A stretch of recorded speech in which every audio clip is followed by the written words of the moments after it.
Today we are going to learn the third statement of the financial literacy, which is saving and emergency fund.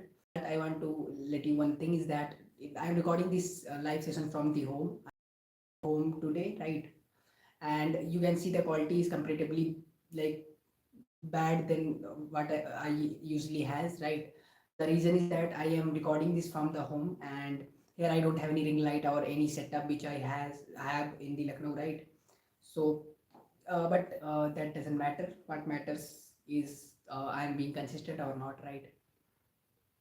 So let's get started.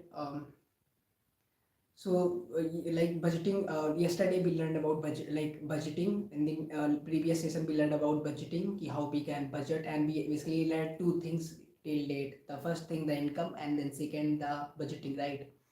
These are the two things we went into detail, right?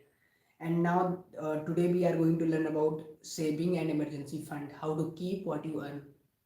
Budgeting teaches us how to control money, but what's the point of controlling money if it is disappears every time an emergency hits? Today's topic is saving, not just keeping money, but building a safety net and discipline that separates the broke from the independent. Okay, so what is saving? The first question that arises in our mind is what is actually saving is. So saving means keeping a portion of your income aside for the future use instead of spending it now. But remember, saving is not equal to investing. Saving is about safety and liquidity. You can withdraw anytime. So basically there is difference between saving and investing. You do the investing which you do for the long term, but saving is not in way. Usually you save so that whenever any emergency hits, you can withdraw as soon as possible, right? And investing is about growing money with the risk. Why saving matters? First, you survive job loss. Okay, you survive job loss. If you have the saving, you can survive job loss, you can survive health issues, you can do certain troubles. You avoid taking loans for small emergencies. You feel secure enough to take smart risks later. The why, psychology behind saving. Delayed gratification. Training yourself to say not now builds disciplines. Emotional peace. Having money saved reduces anxiety and dependency. That is very good point, that having a saving gives you emotional peace. And then third, leverage. Saving allow you to take calculated risks, start a side hustle, switch jobs, or invest. The fourth is freedom. When you have money saved, you don't need to impress anyone. You act from the strength, not fear. Mini example, Rahul earns 10,000, Riya earns 8,000. Rahul spends everything, Riya saves 1,000 every month. In a year, Rahul has 0 rupees, Riya has 12,000 plus confidence. That's the difference. The difference is not the income, it's habit. The rule, pay yourself first. Before you spend on anything, pay you. Saving is your first expense, not the leftover. Rule of the thumb, save at least 20% of your income. If you earn 10,000, 2,000 goes to savings investments immediately. Trick, automate it.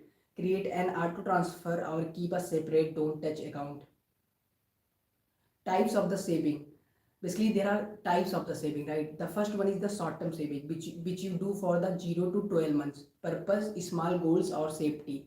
Examples, college trip, new phone, emergency fund. Keep in saving account, recurring deposit or digital bank wallet.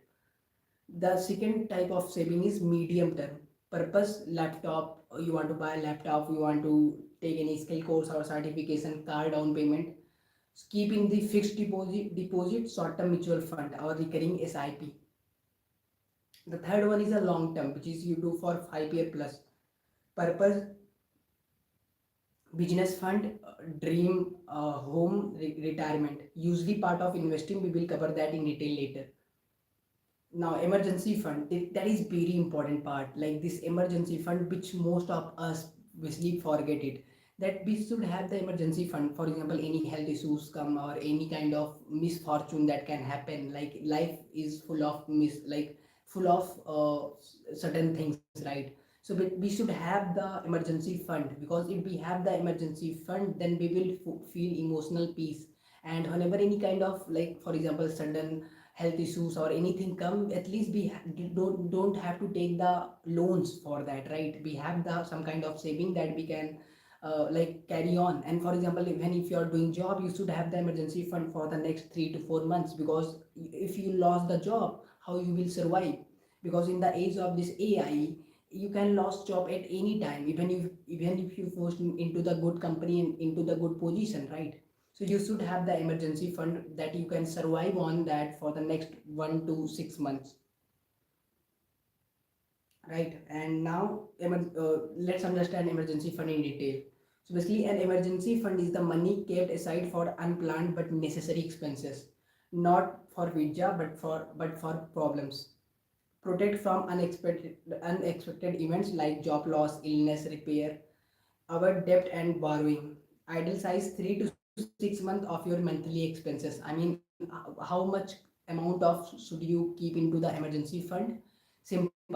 Whatever your monthly expense is, just multiply by 3 and keep that amount, or multiply by 6 and keep that amount into the saving account or FD, into anything which you can withdraw as soon as possible, right? Whenever any emergency occurs or comes.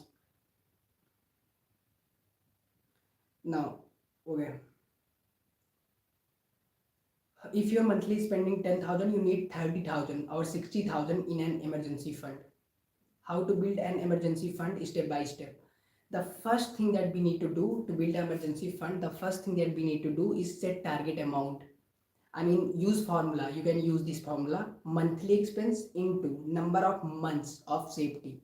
If you want to build a emergency fund, there are steps which I am giving. The first step is basically set target amount. How you can set the target amount? Basically, monthly expense multiply by number of months of safety. For example, if my monthly expense is 10,000 rupees and I want to have the emergency fund of 6 months, then I will multiply 30,000 into multiply by 6. Then it will be like 60,000 rupees, right? And second thing is start small. If you can't save 30,000 immediately, start with 1,000 per month. Consistent Consistency beats speed. Third step is store separately. Use a separate bank account, digital wallet, or liquid fund, not your main account. Fourth is use only for emergencies. Emergency is not equal to sell, is not equal to new phone. Emergency is equal to health, job loss, repair, education, crisis. Fifth step is rebuild after using. If you spend from it, refill first before investing again. I am taking a practical example of a student. Example one is that if you earn 8,000 rupees from the freelancing or plus pocket money, spend 6,000 rupees, save 2,000, split 1,000 into emergency fund, 1,000 into future goal fund. In 6 months, 6,000 emergency buffer, 6,000 for laptop upgrades, total 12,000 saved. Example 2, monthly expense is 12,000, goal 3 months emergency fund, 36,000 rupees. You save 3,000 per month, reach target in 12 months. The saving ladder progress path. Step 1, 5,000 in saving account. Step 2, 10,000 emergency fund. 3 months of expenses covered. Invest surplus. Build long-term wealth. We will reach this in the investing. Okay. So where to keep your saving safely? Emergency fund, 0 to 12 months. Saving account or liquidity fund, short term goal. Okay, there are three things. Okay, real life scenarios. For example, scenario 1, medical emergency. Your laptop burns out before exams. You need 50,000 rupees instantly. If you had 3 months fund, you are safe. If not, you borrow. Stress, broken budget. Scenario 2, freelance delay. You rely on the clients paying monthly. One client delayed 3 weeks without savings. You can't pay bills. Scenario 3, job translation. After college, between internship, 2 months gap, emergency fund is equal to peace of mind. Common mistakes in the savings. Saving what's left. Okay.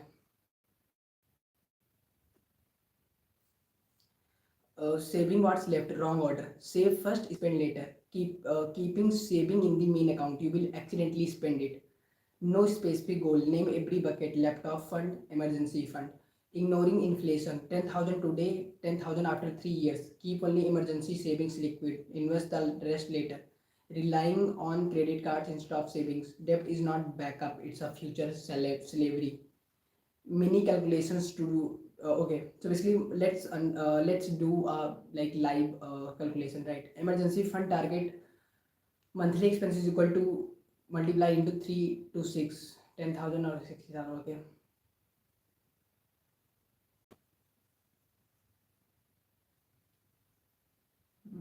Okay, okay.